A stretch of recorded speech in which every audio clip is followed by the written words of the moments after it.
जय हिंद बच्चों। एक बार फिर से आपका स्वागत है हमारे YouTube चैनल जय हो study classes with Himanshu Tiwari sir. बच्चों, आज हम अनसॉल्व 2022 का सेट नंबर 4 आपके सामने क्लास 10th के लिए लेकर आए हैं और प्रयास ये करेंगे कि आपकी अनसॉल्व 2022 और 21 के सभी सेट हम यहाँ पे उपलब्ध करा देंगे। और अब बच्चों क्लासेस डेली उपलब्ध प्रोवाइड कराई जाएंगी, आप लोग बराबर देखते रहिए। और जिन बच्चों को दिक्कत है, जो बच्चे नहीं आ सकते इतनी दूर से, वो बच्चे भी यहाँ पर क्लास ले सकते हैं। तो बच्चों, आज हम 2022 का सेट नंबर 4 देखेंगे। क्या लिखा है बच्चों?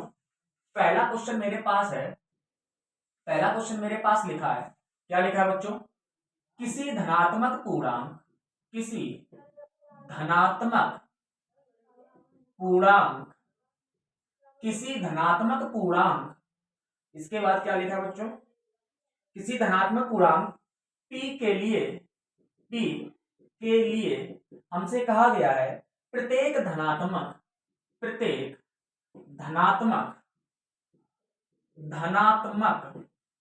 विषम पूर्णांक का रूप होगा। विषम पूर्णांक का रूप होगा। बच्चों ध्यान दो, बच्चों मेरे पास लिखा है किसी धनात्मक पूर्णांक p के लिए प्रत्येक धनात्मक विषम पूर्णांक का रूप होगा। पहला ऑप्शन मेरे पास क्या लिखा है? मेरे पास लिखा है p। अगला दूसरा नंबर मेरे पास लिखा है p+1 यानी p+1। तीसरा मेरे पास लिखा है बच्चों 2p और चौथा मेरे पास लिखा है 2p+1। देखो बच्चों, हम आपको इसकी बहुत अच्छी ट्रिक बताएंगे, ध्यान से। मेरे पास लिखा है किसी धनात्मक पूर्णांक। बच्चों एक बात बताओ, धनात्मक पूर्णांक कहां से स्टार्ट होते हैं? बच्चों धनात्मक पूर्णांक हमेशा याद रखना 1 से स्टार्ट होते हैं। 1 2 3 डेट डेट डेट ऐसे आगे चले जाते हैं। याद रखना जीरो, जीरो हमेशा आपका एक पूर्णांक तो है, जीरो आपका पूर्णांक है, परंतु ना ही धनात्मक है ना ही ऋणात्मक है। We can say that zero is an integer number but neither negative nor positive। तो बच्चों एक बात बताओ, हमें तो पॉजिटिव नंबर लेने हैं, यानी पॉजिटिव इंटीजर नंबर लेने हैं। तो पॉजिटिव इंटीजर नंबर की स्टार्टिंग होती है 1 से। 1 2 3 4 डेट डेट डेट करके आगे चले जाते हैं। तो अच्छा बताओ, पहला इंटीजर नंबर मेरे पास कौन सा है? पॉजिटिव 1। तो एक काम करेंगे, हम प्रत्येक ऑप्शन में प्रत्येक पॉजिटिव इंटीजर नंबर रख के देखेंगे। जिस इंटीजर नंबर पे हमेशा विषम पूर्णांक मिलेगा वही ऑप्शन हमारा सही होगा। बताओ। अच्छा, पहले p बराबर 1 रखा, जैसे p बराबर 1 रखेंगे सर जी हमारे पास एक विषम आ गया। लेकिन जैसे ही हमने p बराबर 2 रखा तो 2 मिल गया, और 2 हमारा विषम नहीं है, इसलिए ये वाला गलत। सॉरी, एक मिनट, हाँ 2 हमारा विषम नहीं है, ये तो सर जी सम है, लेकिन हमें कहना चाहिए विषम, इसलिए हमारा पहला ऑप्शन गलत। अच्छा बताओ, दूसरे वाले पे आए। हमने कहा p बराबर पहले 1 रखा, p बराबर 1 रखने पर जैसे तुमने p बराबर 1 रखा तो 1+1 बराबर कितना आया? 2। सर जी 2 तो हमारा सम होता है, हमें चाहिए विषम, इसका मतलब ये ऑप्शन भी गलत। अब इसमें आओ, हमने p बराबर 1 रखा, क्या रखा? p बराबर 1 रखने पर जैसे ही p बराबर 1 रखा तो 2p मतलब 2 गुणे 1 बराबर 2। 2 तो हमारा सम है, हमें चाहिए विषम, इसका मतलब ये भी गलत। अब बचा मेरे पास लास्ट ऑप्शन। बताओ, इसमें हम p बराबर 1 रखेंगे तो जैसे p बराबर 1 रखने पर हमने जैसे p बराबर 1 रखा तो बताओ 2p+1, तो 2 गुणे p का मान है 1 और +1, 2 एकम 2 और +1 बराबर 3। सर जी 3 तो विषम होता है, हमें विषम की ही जरूरत है, तो इसका मतलब मेरा सही है। हमने कहा अभी तो 1 रखा, हमने 2 रख के देखो। हमने कहा p बराबर 2 रखने पर, और जैसे तुमने p बराबर 2 रखा तो 2p मतलब 2 गुणे 2 और +1। बताओ 2 दूनी 4 और +1, 4 और 1 5। बताओ 5 भी हमारा कैसा है? एक विषम नंबर है। और सर जी हमें तो विषम नंबर की ही जरूरत है, इसलिए हम कह सकते हैं प्रत्येक धनात्मक पूर्णांक के लिए हमारा जो ऑप्शन 2p+1 है हमेशा एक विषम पूर्णांक देगा, इसलिए हमारा ऑप्शन नंबर कौन सा सही है? 4, यानी 2p+1 ये हमारा राइट आंसर है। आप लोग नोट डाउन कर सकते हैं, आप स्क्रीनशॉट भी ले सकते हैं।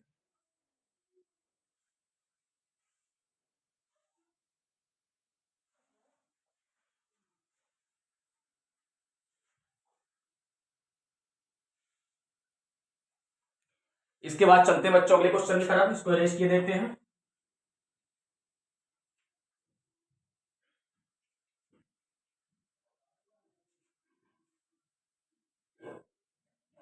बहुत अच्छा क्वेश्चन था बच्चों। चलो अब अगले क्वेश्चन की तरफ बढ़ते हैं। अगला क्वेश्चन मेरे पास क्या लिखा है बच्चों, ध्यान देना। अगला क्वेश्चन मेरे पास लिखा है बच्चों का नंबर, ये लिखा मेरे पास बिंदु बिंदु ए मेरे पास क्या है -4,0। इसके बाद बिंदु बी मेरे पास क्या है 4,0। बिंदु सी क्या है 0,3। कहा गया है एक त्रिभुज के शीर्ष है, किसके हैं, एक त्रिभुज के शीर्ष हैं, त्रिभुज के शीर्ष हैं। इसके बाद हमसे क्या कहा गया है, तो बताना है यह त्रिभुज किस प्रकार का होगा। वह त्रिभुज किस प्रकार का होगा, किस प्रकार का होगा।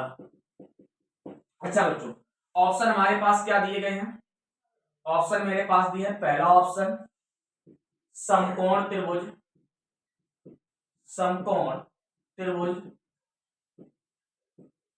नंबर दूसरा क्या लिखा है समद्विबाहु त्रिभुज, समद्विबाहु त्रिभुज। नंबर तीसरा क्या लिखा है मेरे पास समबाहु त्रिभुज, समबाहु त्रिभुज। नंबर चौथा आपके पास क्या लिखा है विषम बाहु त्रिभुज, विषम बाहु त्रिभुज, विषम बाहु त्रिभुज। ध्यान दो बच्चों, मेरे पास ये क्वेश्चन लिखा है कि बिंदु A, B, C त्रिभुज के शीर्ष है। हमें ज्ञात करना है कि वह त्रिभुज किस प्रकार का होगा, यानी समकोण त्रिभुज होगा कि समद्विबाहु त्रिभुज होगा कि समबाहु त्रिभुज होगा कि विषम बाहु त्रिभुज होगा। बच्चों आपको बता दें इनकी डेफिनेशन क्या है। बच्चों समकोण त्रिभुज उस त्रिभुज को कहते हैं जिसका एक कोण 90 अंश का हो। और सुनो, समद्विबाहु त्रिभुज किसे कहते हैं, ऐसा त्रिभुज जिसकी दो भुजाएं आपस में बराबर हो वो समद्विबाहु त्रिभुज कहलाता है। आगे लिखा है समबाहु त्रिभुज। बच्चों ऐसा त्रिभुज जिसकी तीनों भुजाएं परस्पर बराबर हो वो समबाहु त्रिभुज कहलाता है। इसके बाद लिखा है विषम बाहु त्रिभुज, मतलब ऐसा त्रिभुज जिसकी कोई भी भुजा आपस में बराबर ना हो तो ऐसा त्रिभुज विषम बाहु त्रिभुज कहलाता है। बच्चों भुजाएं कैसे निकालेंगे, बच्चों सीधी सी बात है, हमारे पास तीन बिंदु दिए गए हैं। हमने दूरी का फार्मूला आपको दिखाया है, d बराबर फार्मूला होता है √x2 - x1 का whole square plus y2 - y1 का होल स्क्वायर। हम एक एक करके पहले AB के बीच की दूरी निकालेंगे, फिर BC के बीच की दूरी निकालेंगे, फिर AC के बीच की दूरी निकालेंगे। अगर ये तीनों दूरियां आपस में बराबर होगी तो समबाहु त्रिभुज होगा। अगर दो दूरियां आपस में बराबर होंगी समद्विबाहु त्रिभुज होगा। अगर कोई दूरी आपस में बराबर नहीं होगी तो विषमबाहु त्रिभुज होगा। और कंडीशन मिलने पर समकोण त्रिभुज को भी चेक कर लेंगे। तो कैसे करेंगे, सबसे पहले AB के बीच की दूरी निकालेंगे। तो देखो ध्यान दो, AB, तो बताओ AB के लिए A और B वाले बिंदु लेंगे, मतलब -4,0 A वाला बिंदु, इसके बाद B 4,0। बच्चों बताओ AB इसको मानेंगे x1, इसको मानेंगे y1, इसको मानेंगे x2, इसको मानेंगे y2। फार्मूला सभी लोग जानते हैं, d बराबर √x2 - x1 का whole square plus y2 - y1 का होल स्क्वायर। तो बताओ d मतलब A और B के बीच की दूरी चाहिए, तो AB लिखो √x2 - x1, x2 का मान है 4 - x1 -4 +4 का होल स्क्वायर, प्लस का प्लस लगा दो, y2 - y1, y2 का मान है सर 0 y1 का मान है 0, 0 - 0 का होल स्क्वायर। तो AB बराबर √4 और 4 8, तो 8 का स्क्वायर प्लस 0 का स्क्वायर, छोड़ दो 0 हो जाएगा, छोड़ दो उसको, कोई दिक्कत नहीं। बताओ √8 का स्क्वायर 64, तो 64 का वर्गमूल निकालेंगे कितना आएगा 8। तो बताओ AB का मान सर कितना आया 8। हमने AB का मान निकाल लिया 8। अब निकालेंगे किसका मान, BC का। तो बताओ BC का मान निकालने के लिए B और C के बीच की दूरी निकालेंगे। तो B कौन सा है, ये C है, तो इसको मानो हम x1, तो बिंदु लिख लो B कौन सा है मेरे पास 4,0, C लिख लो 0,3, इसको मानो x1, इसको y1, इसको x2, इसको y2। तो बताओ BC के बीच की दूरी निकालेंगे, BC बराबर √x2 - x1, x2 कितना है 0 माइनस x1 कितना 4 का whole square plus y2 - y1 मतलब 3 माइनस y1 मतलब 0 का होल स्क्वायर। तो BC बराबर √0 में से 4 गया -4 का होल स्क्वायर, 3 में से 0 गया 3 का होल स्क्वायर, तो BC बराबर अंडर रूट -4 का स्क्वायर 16, 3 का स्क्वायर 9, तो BC बराबर अंडर रूट 16 और 9 25, तो रूट 25 का मान 5, तो BC का मान कितना आ गया सर? 5 आ गया। अब निकालेंगे AC। क्या निकालेंगे? AC। चलो ध्यान दो, AC निकालने के लिए फार्मूला लगा दो। एक मिनट बच्चों,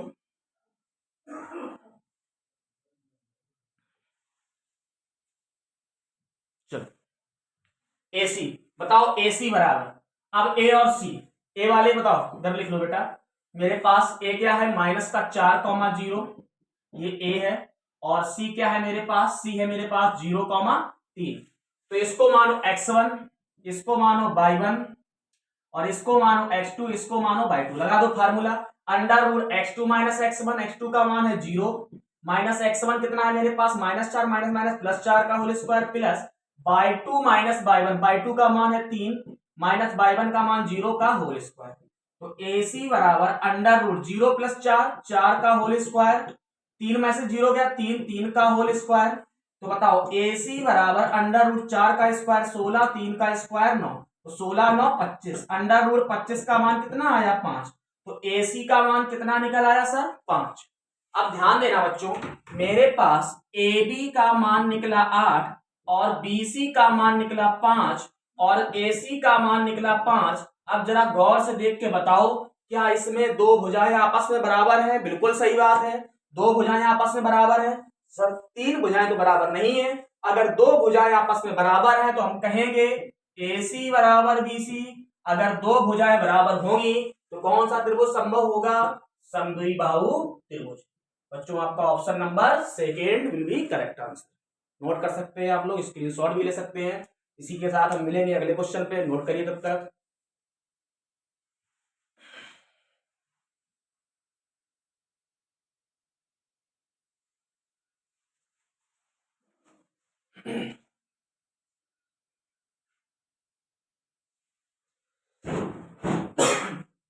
चलो बट हटा देते हैं इसको, फिर से हम अगले क्वेश्चन की ओर बढ़ेंगे। बहुत ही अच्छा क्वेश्चन था बच्चों।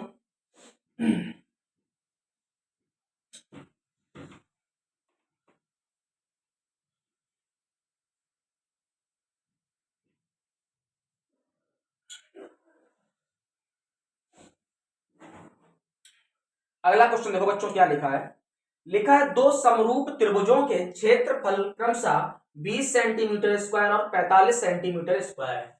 मतलब कि मेरे पास क्वेश्चन नंबर का दो समरूप त्रिभुज है, ठीक है। पहले का क्षेत्रफल दिया है 20 सेंटीमीटर स्क्वायर, मतलब कि एरिया 1 कह सकते हैं, ये कितना दिया है? 20 सेंटीमीटर स्क्वायर। इसके बाद एरिया 2 मतलब दूसरे त्रिभुज का क्षेत्रफल, ये कितना दिया है? 45 सेंटीमीटर स्क्वायर। इसके बाद क्या कहा गया है? उनकी ऊंचाइयों का अनुपात होगा। बच्चों ऊंचाइयों का अनुपात हमसे पूछा गया। किसका अनुपात पूछा गया है? ऊंचाइयों का। ये क्वेश्चन कुछ और नहीं बच्चों, थोड़ा घुमाया गया है। आप लोगों ने चैप्टर नंबर 6 में एक प्रमेय पढ़ी थी। जब दो त्रिभुज एक दूसरे के समरूप होते हैं तो उनकी संगत भुजाओं का अनुपात, उनके क्षेत्रफलों का अनुपात उनकी संगत भुजाओं के अनुपात के वर्ग के बराबर होता है। लेकिन ये प्रमेय तभी लागू होती है जब ये दोनों त्रिभुज एक दूसरे के समरूप होते हैं, और ये बात इसमें कंडीशन पहले बोल दी गई है कि दोनों त्रिभुज एक दूसरे के समरूप है। तो बच्चों हम लोग कैसे करेंगे, और हमसे पूछा क्या गया है ये देख लेते हैं जरा। बच्चों हमसे ये पूछा गया उनकी ऊंचाइयों का अनुपात, मतलब भुजाओं का अनुपात पूछा गया है। तो ध्यान दो, सबसे पहले हम क्या लिखेंगे? सॉल्व। हम लिखेंगे हम जानते हैं, हम क्या जानते हैं? वी नो दैट, हम जानते हैं कि दो समरूप त्रिभुजों के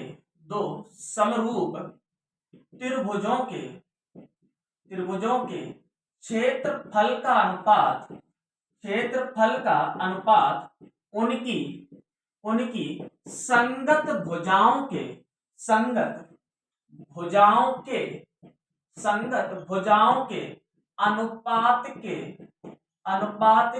के वर्ग के बराबर होता है। ये प्रमेय बच्चों हमने पढ़ी है कि दो समरूप त्रिभुजों के क्षेत्रफल का अनुपात उनकी संगत भुजाओं के अनुपात के वर्ग के बराबर होता है। यानी ये होता है मेरे पास एरिया 1 अपॉन एरिया 2 बराबर साइड 1 अपॉन साइड 2 का होल स्क्वायर। ये कंडीशन हम लोग पढ़ के आए हैं, ये फिर में हम जानते हैं। तो बताओ एरिया 1 का मान कितना है सर 20 बटे एरिया 2 का मान कितना है 45 बराबर साइड 1 बटे साइड 2 का होल स्क्वायर। बताओ ये कटेगा 5 चौको 20, 5 नेम 45, क्या बचा 4 बटे 9, तो साइड 1 बटे साइड 2 का होल स्क्वायर। बच्चों एक बात बताओ, जब स्क्वायर हटाएंगे तो सामने क्या लगेगा सर, अंडर रूट लग जाएगा। तो क्या हो जाएगा साइड 1 बटे साइड 2 बराबर, इस पे अंडर रूट लगेगा तो 4 बटे 9 हो जाएगा। किसी बच्चे के दिमाग में ये तो नहीं आया सर कि अंडर रूट लगाया तो प्लस माइनस क्यों नहीं लगाया। बच्चों दूरियां कभी ऋणात्मक नहीं होती हैं, तो ध्यान रखो साइड 1 बटे साइड 2 बराबर 4 का वर्गमूल 2, 9 का वर्गमूल 3, तो इनका अनुपात कितना निकल के आया 2:3। Option number 2:3 will be correct answer. देखते हैं बच्चों कौन सा ऑप्शन है। बच्चों आपका ऑप्शन होगा तीसरा, थर्ड ऑप्शन आपका सही होगा। इसमें दिया गया है ऊंचाइयों का अनुपात वही है हमारा भुजाओं का अनुपात। ठीक है, तो ऊंचाइयों का अनुपात क्या निकल के आएगा 2:3। नोट कर सकते हैं आप लोग, इसके बाद हम लोग आगे बढ़ेंगे।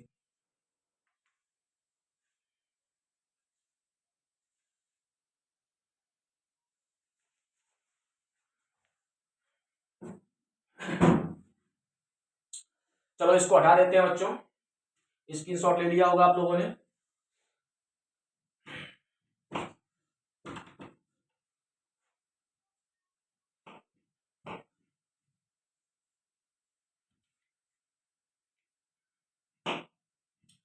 चलो अगला क्वेश्चन देखो।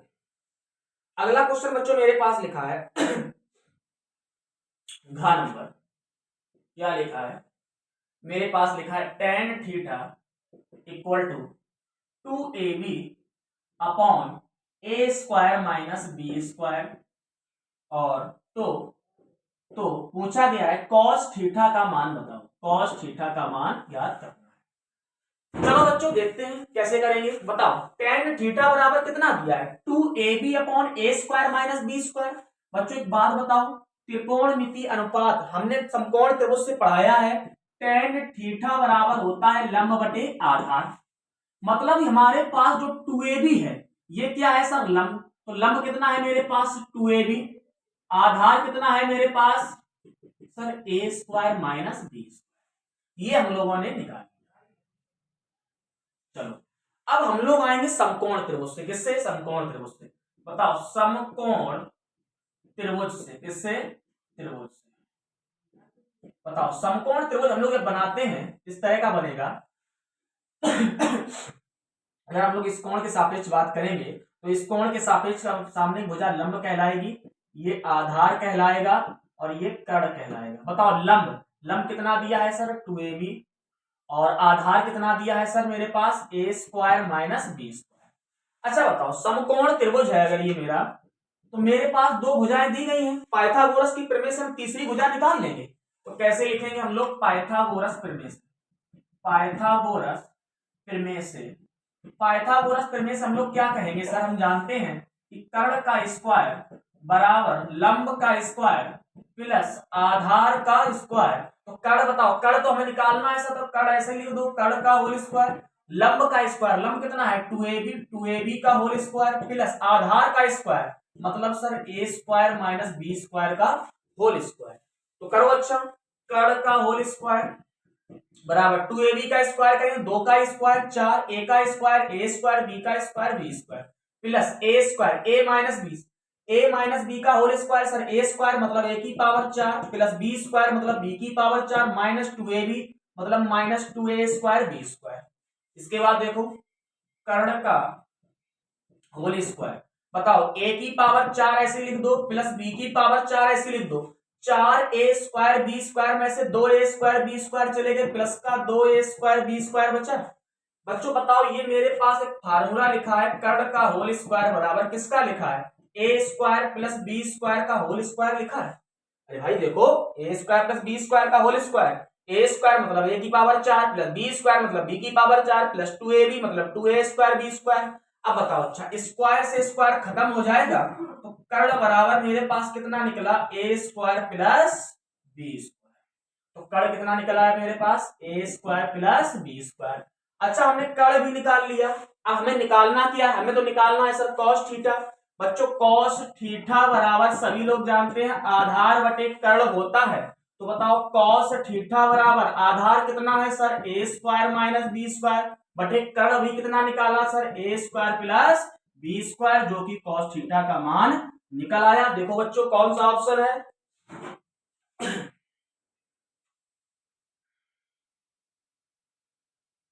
बच्चों ऑप्शन नंबर आपका सही है second. Second option will be correct answer. Note कर लीजिए बच्चों, या स्क्रीनशॉट भी ले सकते हैं। बहुत ही अच्छा क्वेश्चन था बच्चों, और इसी के साथ हम लोग आगे बढ़ेंगे, तब तक क्वेश्चन नोट कर लीजिए बच्चों।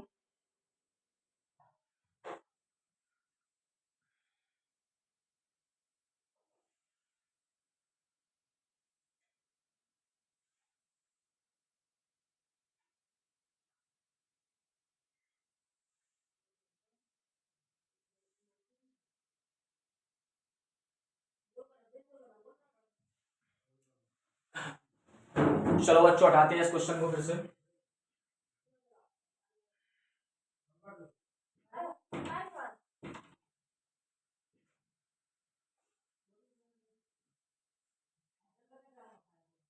चलो अगला क्वेश्चन देखो, अगला क्वेश्चन मेरे पास क्या लिखा है, एक घड़ी की मिनट की सुई। क्वेश्चन नंबर, एक घड़ी की मिनट की सुई, मिनट की सुई क्या लिखा है, सुई की लंबाई, सुई की लंबाई कितनी दी है, 14 सेंटीमीटर दी गई है, 14 सेंटीमीटर है। हमसे कहा गया है एक मिनट में, एक मिनट में, एक मिनट में सुई द्वारा, सुई द्वारा, सुई द्वारा रचित, रचित क्षेत्रफल, क्षेत्रफल ज्ञात करो। देखो बच्चों क्या लिखा है, मेरे पास लिखा है एक घड़ी की सुई, एक घड़ी की मिनट की सुई की लंबाई 14 सेंटीमीटर है, तो एक मिनट में सुई द्वारा रचित क्षेत्रफल ज्ञात करना है। अच्छा बच्चों एक बात बताओ, ध्यान देना माना, अच्छा एक बात बताओ, जो मिनट की सुई होती है, मिनट की सुई, वो एक चक्कर पूरा करने में कितना समय लेती है, 60 मिनट लेती है। मतलब मिनट की सुई, मिनट की सुई एक चक्कर, एक चक्कर पूरा करने में, पूरा करने में लगा समय, लगा समय 60 मिनट, 60 मिनट। मतलब एक मिनट की जो सुई है एक चक्कर पूरा करने में 60 मिनट लेती है। तो सर ये बताओ एक मिनट में कितना चक्कर पूरा करती है, हमने कहा अगर एक मिनट में जाएगी तो सर जी 1/60 चक्कर लगाएगी ना, बिल्कुल सही बात है। हाँ? अच्छा वृत्त, अगर वो सुई चलती है तो वो इस कदर से चलती है ना, मतलब इस तरह से, इस तरह से चलती रहती है, मतलब एक तरह से व्रत बनाती रहती है। अगर ये व्रत बनाती है, व्रत का चक्कर लगाती है, तो व्रत का क्षेत्रफल क्या होता है सर, पाई आर स्क्वायर। और एक मिनट में कितना चलाती है, 1/60। तो बताओ मिनट की सुई के द्वारा, मिनट की सुई के द्वारा रचित क्षेत्रफल, रचित क्षेत्रफल ये बच्चों हो जाएगा 1/60 पाई आर स्क्वायर। अच्छा बताओ 1/60 ऐसे लिख दो, पाई का मान 22/7 गुणे आर स्क्वायर। आर का मतलब सर जी घड़ी की मिनट की सुई की लंबाई कितनी दी गई है, 14 सेंटीमीटर, तो 14 × 14। चलो काटो, 7 एकम 7, 7 दूनी 14। और कुछ कट रहा है बच्चों, बताओ ध्यान दो, 2 एकम 2, 2 तिया 6, 30। और कुछ काटो, 2 एकम 2, 2 एकम 2, 2 5 15।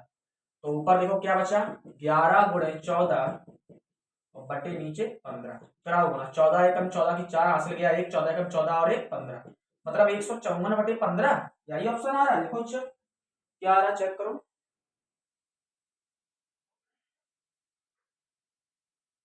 बच्चों। आपका ऑप्शन, इसको काट दो जरा, 15 एकम 15 और यहाँ क्या बचा 0, सॉरी 4 बचा तुम्हारे पास, तो 0 लगा दिया और दशमलव 15 दूनी 30, लगभग 10.26 आएगा काटने पर। तो option number 10.6 centimetre square, option number first will be correct answer. ये आपका हो गया 8 नंबर, नोट कर सकते हैं इसको भी।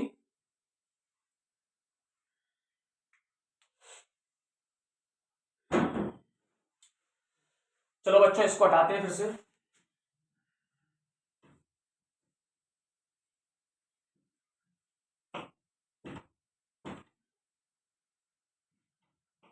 चलो अगला क्वेश्चन, अगला क्वेश्चन क्या लिखा है मेरे सामने, लिखा है एक बारंबारता बंटन के लिए माध्य माध्यिका और बहुलक के बीच संबंध बताइए।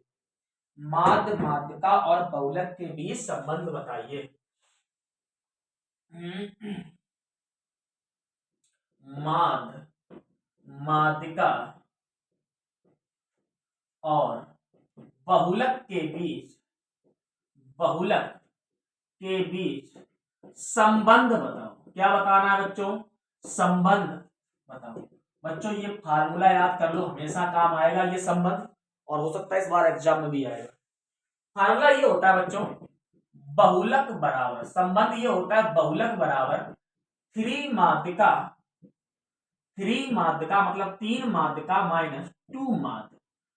ये आपका डायरेक्ट फार्मूला होता है, डायरेक्ट संबंध होता है, आप लोग याद भी कर सकते हैं। अगर ये पेपर में क्वेश्चन दिख जाए आप लोग डायरेक्ट टिक भी लगा सकते हैं। ठीक है बच्चों, देख लीजिए कौन सा ऑप्शन होगा आपका, option number third, third option will be correct answer.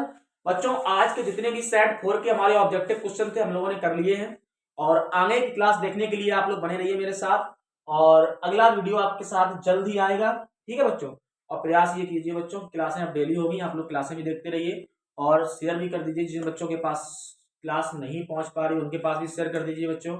और हमें भी कष्ट है, आप लोग मेरे पास नहीं है इस समय, दूर है हमसे, कोई बात नहीं बच्चों, दूर रहकर ही पढ़ाई हो सकती है। ठीक है बच्चों, और जिन बच्चों के पास ये बात नहीं पहुंच रही है उनको शेयर कर दीजिए। ठीक है बच्चों, मिलते हैं कल की क्लास में, तब तक के लिए जय हिंद जय भारत।